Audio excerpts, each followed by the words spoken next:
Hello and welcome back to the Dovetail box series. In this video, we're going to begin construction of the lid. Let's get going.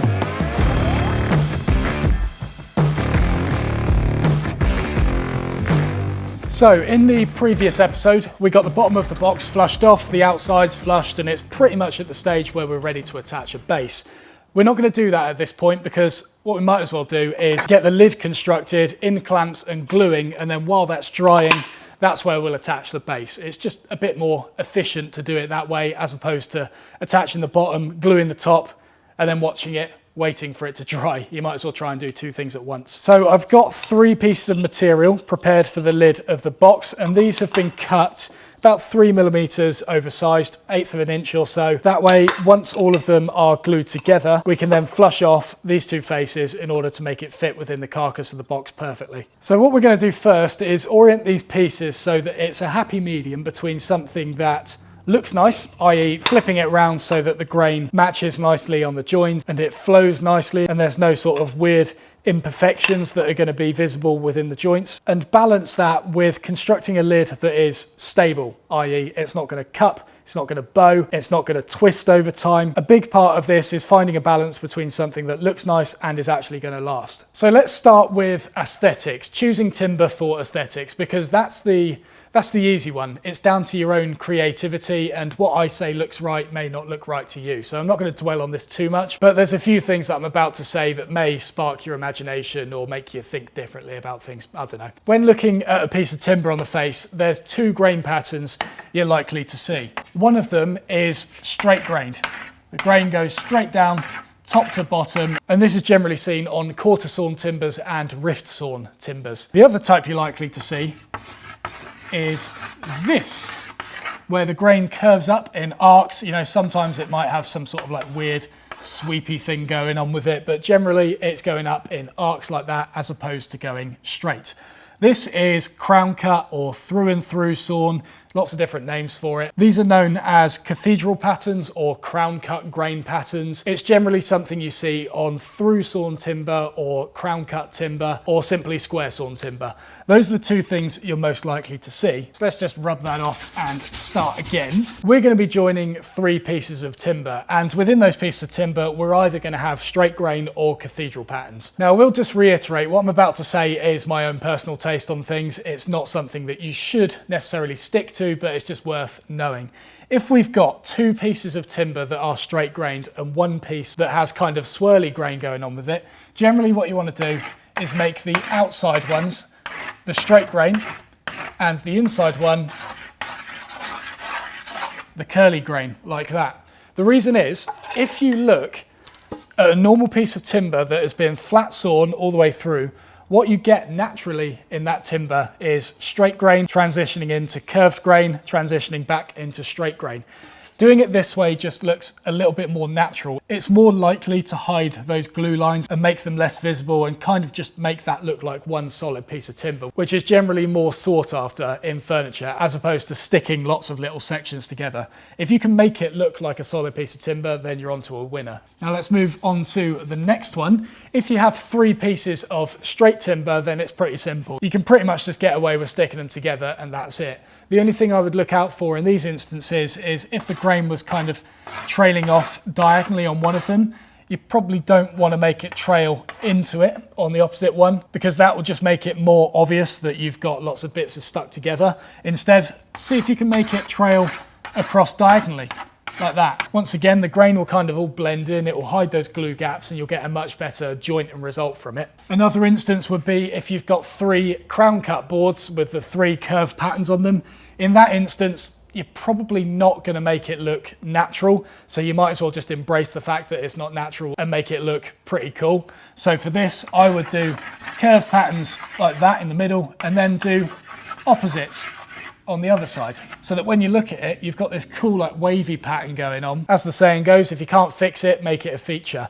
And the other thing we haven't covered is if you've got 2 crown cut boards and 1 straight grain one, again, it's not something you can really hide naturally. I would either put the straight grain down the middle like that and just make it look symmetrical, or if you're lucky, you could try and blend in 2 cathedral patterns either side and then have a straight grain one on the left here, or on the right, whichever side it ends up being, that may end up blending into one of those. Obviously, wood is a completely natural material. There's no saying what the grain is actually going to do. It's never going to look this even. It's just one of those things you've got to cut it open, play around with the timber and see what looks right. But usually, if you can make it look as natural as possible, straight, curved, straight, then that's a really good thing to aim for. So on these boards, I've kind of got a bit of a mix between the two. I've got some curved patterns going on here, but then it's straight, curved, straight, and then there's a bit of a wider grain there, and this is going straight as well. First thing I've noticed, there's a defect there, so that is going on the outside. I don't want that there. So let's see, we've got a bit of grain going off diagonally here. What can we blend into that? So we'll flip it around this way. We've got a bit going off like that, which looks quite good. We've got any other options? No, it looks a bit naff. Again, there's a bit of grain going off that way. I reckon that is what we'll go for. That looks pretty good. And then moving on to this side, so we've got some wider grain here, which is then transitioning into straight grain. Got some nice straight grain here as well, so let's match those up. Looks pretty good. Just double check. Nah, looks a bit rubbish, that. The only thing that's annoying me about this is the colour match down here. I think that's looking much better. So we'll go for this. So in an ideal world, what I've picked out here is what I'd like to go for, but this is where the whole finding a balance between stability and looks come in. So you're now looking at the timber from the ends like this. You're looking at the end grain here. And that end grain can tell you a lot about what may potentially happen to the material if it's subject to humidity or uneven drying, or even just generally de-stressing over time. So with the end grain, if you've got arced grain like this across all three pieces, and they're all arcing the same way like that, that's a recipe for disaster, because what happens with arced end grain like that is these growth lines actually try and straighten themselves out. So what you'll actually have here is, with this one trying to straighten itself out, this one straightening out, and this one straightening out, what you'll end up with is a curved lid. And you can imagine trying to get a curved lid on top of a flat box is an absolute nightmare. So although we love the look of those lovely swirly patterns we just oriented in the previous step, the fact that they have the curved end grain can cause a few issues. This is where quarter sawn timber can be slightly nicer to use with its straight grain, because what you have on the end grain of quarter sawn timber is growth rings that go down perpendicular to the top of the material. So in this instance, what the lid's going to do is it's just going to shrink top and bottom like this. And that is going to be by a very, very minuscule amount. This material isn't thick enough for that to be noticeable. So don't worry about that at all. But that's why quarter sawn timber will be best for this lid. However, quarter sawn timber can be quite expensive and is also sometimes quite difficult to source. It's usually easier just to buy simple through sawn timber with the curved patterns on it, thus giving you the curved patterns on the end grain. So the best thing you can do at this point is, let me just redraw this again. The best thing you can do is orient it so you've got curve up, curve down, and then curve up. Now these bits of timber, they are going to try and bend potentially, but the least you can do is stick them together in a way that may cancel out any of that error that's caused. So with this one is going to smile up, and then this one is going to bend down, and then that's going to smile up again. So you might end up with a slightly bumpy lid, but then you just skim over it with a plane to flatten it off. Again, these pieces aren't really wide enough for it to cause excessive cupping, but with wider components, then this is definitely something that you want to take note of. So let's have a look at these pieces we got here. We might be lucky. So this one is pretty straight, to be honest. There is maybe a little bit of arcing going down like this. Oh dear, that was awful drawing. But you get the idea. It's kind of scooping down like that, but to be honest, it's mostly straight, so I'm not too worried about that. This one, that is arcing up. So that's looking pretty good so far. And then this one, again, that's pretty straight. Let's just have a look at the other ends. Okay, that end's definitely arcing down. So it's arcing like this. So as you can see, what we've got here is two pieces of material with less than ideal end grain. What's going to happen is this one is going to bend up potentially, and then this one is going to bend up, and this one is going to bend up even more. What I'd like to see here is flipping this one over so that we've got a scoop down, up, and then down. But looking at it from above, that's where the compromise is, because we've lost that lovely grain pattern that I had on there before. That's a real shame. So as you can see, it is a little bit of a compromise having to get the balance between the aesthetics and the stability side, but I would definitely put the stability before the aesthetics, to be honest, because you know, you can have a lovely looking lid, but then if it's bending all over the place, you're gonna have to throw it away and replace it anyway. So stability comes first, aesthetics, unfortunately, come second. So I'm gonna have another little play around with this and see what I can come up with. I'll see if I can find something that looks good, but also satisfies the stability side of things as well.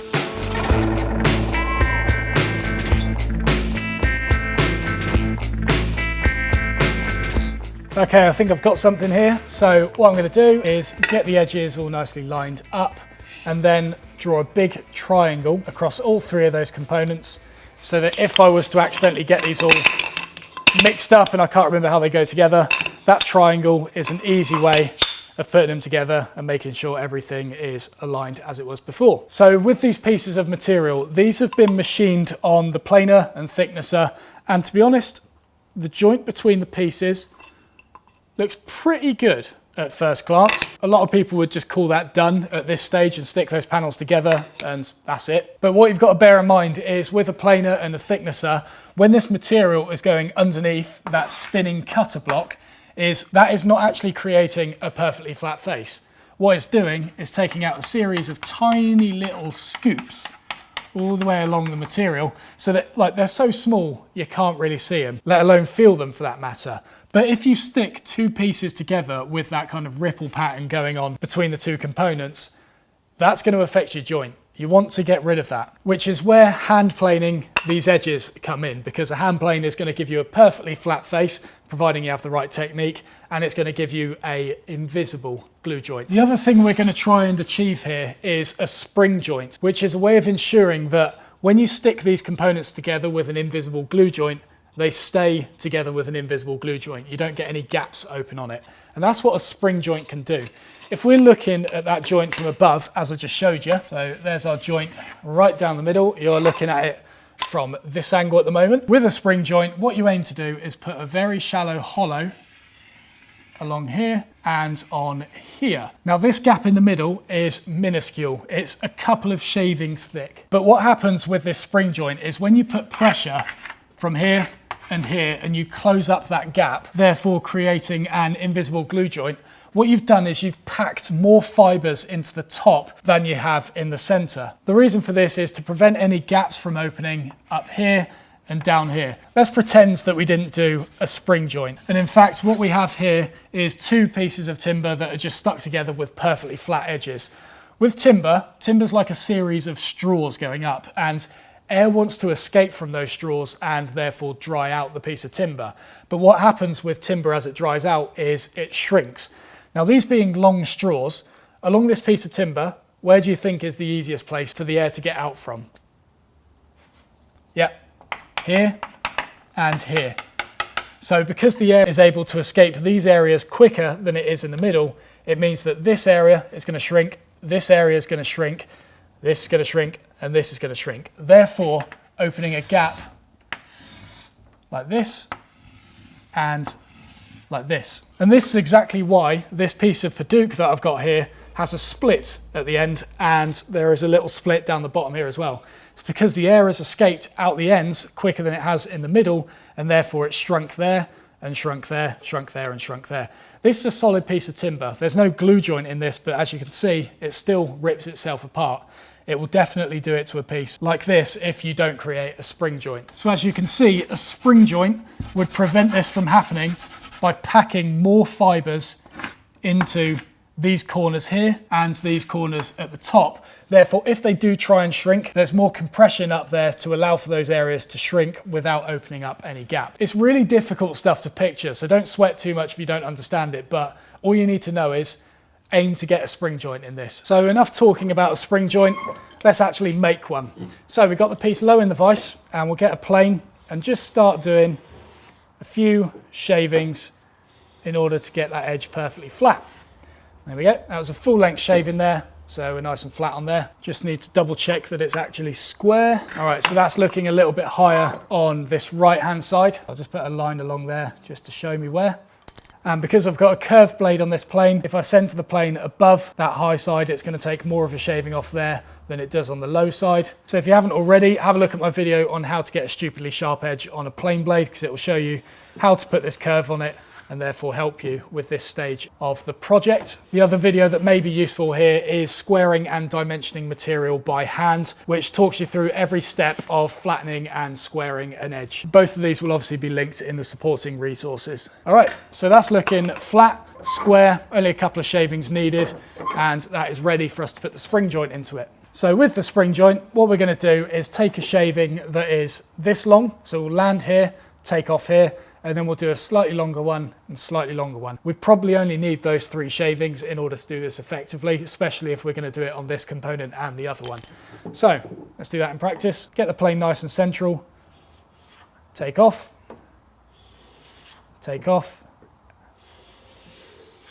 and there we go. That's the spring joint. That's all it was. Let's get the corresponding components. So it's that one there. Get this in the vise. Let's flatten off that face first. Oh, I think it's going against the grain there, so I'll just flip it around and go that way instead. Much nicer.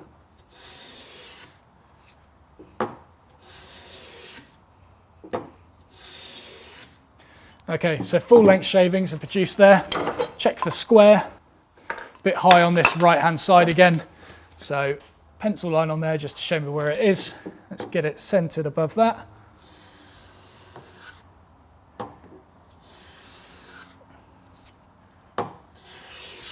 All right, try again. Short shaving, slightly longer one, and then just stopping. We're pretty much stopping like 10 millimeters shy of the edges when we're doing this final cut. You have got to be pretty precise with it. There we go. And what we should see here is a joint, when we put it together, will become invisible. So there we go.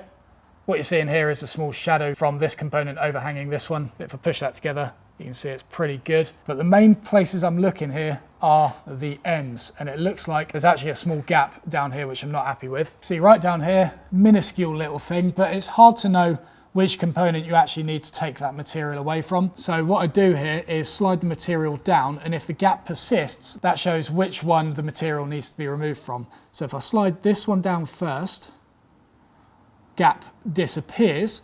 So if I slide this one down, the gap stays there, which means that this piece is dropping off slightly. So here's the corner dropping off. Let's get the plane right up, probably about 5 millimeters shy this time. All right, go through and then lift off. Let's see what that's done. Gone. How about that? Very nice. But what we should be able to see with the spring joint gap now is if we lay them on top of each other, you can see it touches on the side, then becomes a little bit hollow in the center, and then as we get to the other side, tapers up to touch again. And there you go, that's your spring joint completed. So with this, edge joints in general, to be honest, what you should be able to do is close that gap with just the pressure of your hands. This is a little statement that came from Ben Crow from Crimson Custom Guitars. They have a YouTube channel as well. I'll pop a link to it in the top corner. But a statement he said in one of his videos that really stuck with me is, if you can't close a gap with just the pressure of your hands, then you haven't done your job correctly. And like, I love that. I think it's awesome. If you're having to rely on clamps to mush this thing together, you haven't done enough. Hand pressure should be all it needs, and then the clamps are there to supplement things a little bit. So let's just do this once more. I've got these two components needing to join together now. So a couple of long shavings going all the way through. Check for square. Oh, nowhere near. Rubbish.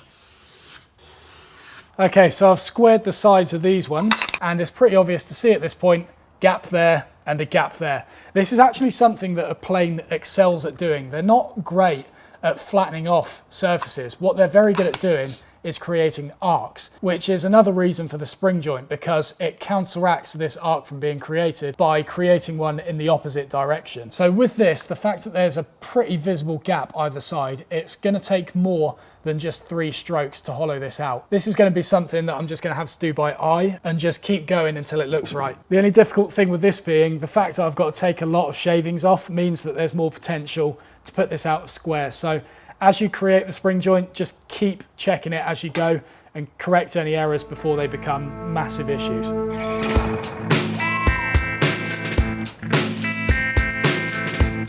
All right, So I think what I produced there looks pretty good. As you can see, when I push this one together, no gap there, no gap at the top once I get a bit of pressure on it, and we're just left with a small hollow in the center that we should be able to close with just hand pressure.